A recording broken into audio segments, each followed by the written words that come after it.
The UK and France tensions over plans to seize $350 billion of Russian assets for US arms. I'm going to read into this more from The Guardian, you guys. Let's go.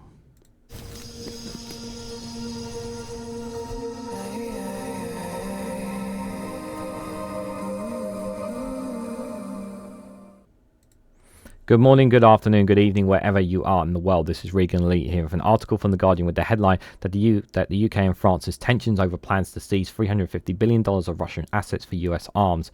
Macron fears an approach will breach the principle of immunity of sovereign assets and undermine efforts to strengthen European defence. Guys, while you're here, make sure you hit the like button and share this across social media so others are notified of this video. So first and foremost, it is quite a complex. It's not just as simple as just taking these Russian assets.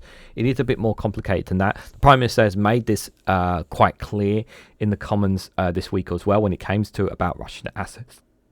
Excuse me. I do agree that we should be using the Russian assets to pay for rearmaments, not just in the UK, but for Ukraine and even for Europe if need be, at the expense of these Russian assets. We know that there are Russian money in the UK that could also be used in doing so as well. Russian money that may or may not be linked directly to the Russian government, the Kremlin. Obviously, we can't say that every single piece of money that is linked to a Russian national in the UK is linked to the Kremlin, but it wouldn't be surprising whatsoever to say the least here.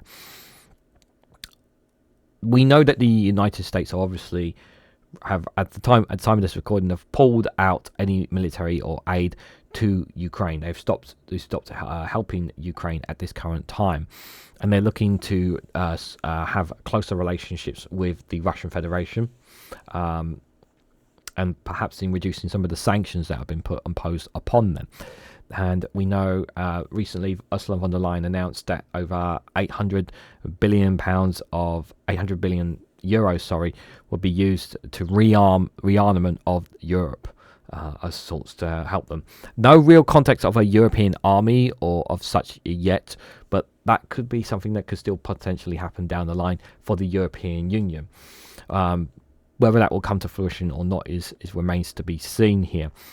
But Macron and Keir Starmer, France and the UK, have a better relationship with the US than other nations at the moment. Obviously, Hungary don't really count.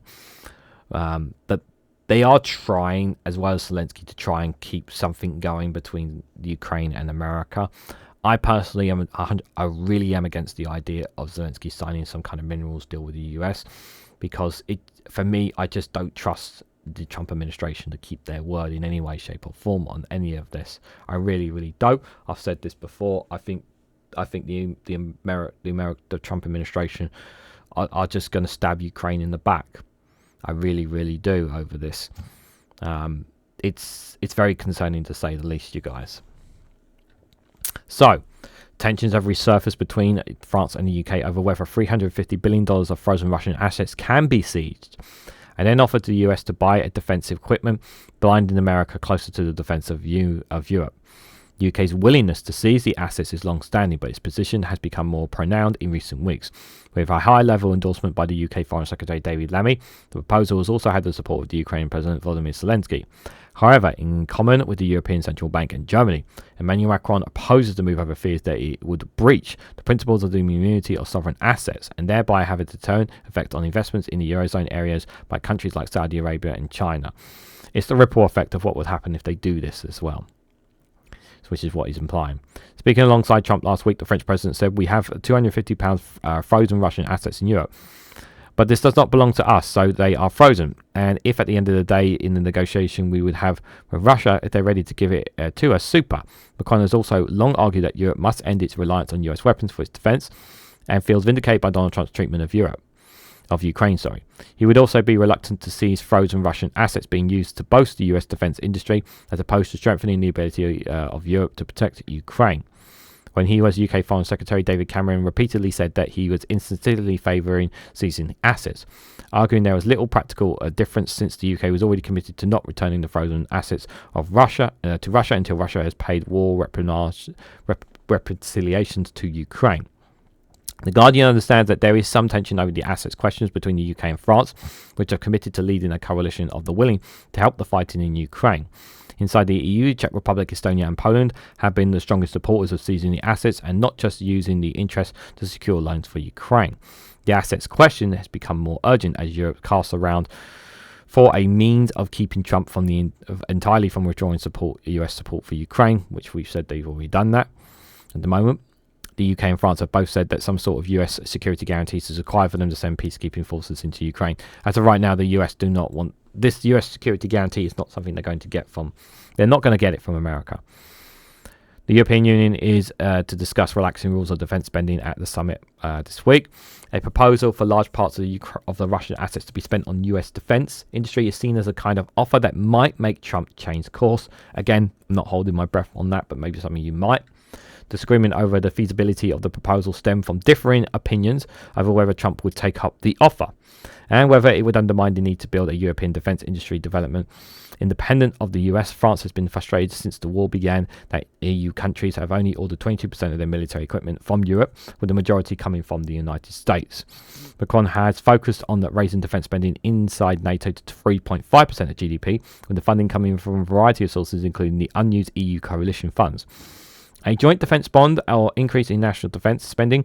In a weekend interview with Le Figaro, he admitted that it might take a decade for Europe to become fully self-reliant as a defensive force. So we're talking 10 years here.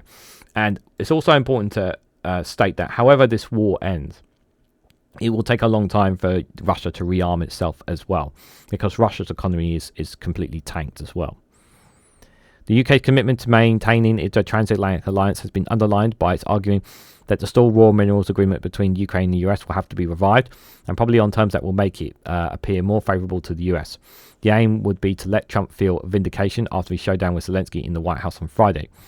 The nearly 2-year debate in the UK and across Europe about the legality and the wisdom of seizing Russian state assets was given a boost last week when the former Conservative Prime Minister Rishi Sunak argued the legal challenges to seizures can be overcome. Writing the economics, he argued Russia's brutal assault on Ukraine has so violated the principles of sovereign equity that all states have a duty to respect the territorial integrity and political independence of other states. It's hard to see how this contempt can be invoked to stop these assets from being seized. And it is estimated about 240 billion of the Russian frozen assets are in the EU, up to 28 billion to 30 billion in the UK, and the rest is elsewhere. The UK's former National Security Advisor, Law Ricketts, has argued that France and the UK can avoid tensions by handing the assets to Ukraine. He said that if the UK and the EU agree to raise a large fund of up to 100 billion using frozen Russian assets, it would be possible for Ukraine to buy arms from both European suppliers, but also large quantities from the US, creating a double win. But will that happen? Can that happen? That is the question here. I for me, these Russian assets, if they can be used to rearm Ukraine without them putting on loans, without it coming at the expense of us, the taxpayers, it would make people a lot happier. Because that's one thing that people don't want. A lot of people have said that they are fed up of the British government. A lot of people, rightly or wrongly, whether you agree or disagree, they said they're fed up of British taxpayers paying out for the war in Ukraine. And that rhetoric has been hammered home into a lot of people's minds. And I totally understand that premise, especially as somebody who has been furious with how the government has been handling itself when it comes to this cost of living crisis that we are in the UK right now. And we were told that our bills and our lives would get better. And so far, we are into the third month of 2025, and our bills are all going up. So it's a bitter pill to swallow right now. So it's understandable why many people feel the need to feeling where they feel. As for these Russian frozen assets, whether or not they will take them or not, I personally think they should. I think some of it should. I think the money that's from the UK, I don't think it should all be given to the Ukraine. I think some of it should go to the UK to rearmament ourselves without the use of taxpayer money. I think that if I don't have a problem with some of those Russian assets going to Ukraine, as long as it doesn't affect us personally, taxpayers personally. But it is a lot of food for thought on what these Russian assets, how they should be used. But like Keir Starmer has said, there is a complicated matter. It's not just as simple as just taking them, guys.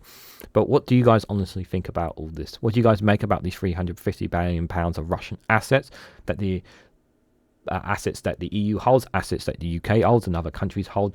Let me know your thoughts and more on this story down in the comment section below. If you found this video informative or helpful in any way to you, please hit that like button. We greatly appreciate. Share this across social media so others are notified of this video. If you haven't subscribed, please consider subscribing because it does help support the channel. And if you want to financially support me, the work that I do, you can click that join button down below. It allows you to become a YouTube member for as little as 99p. Thank you all so much for watching, and I hope to catch you all very, very soon.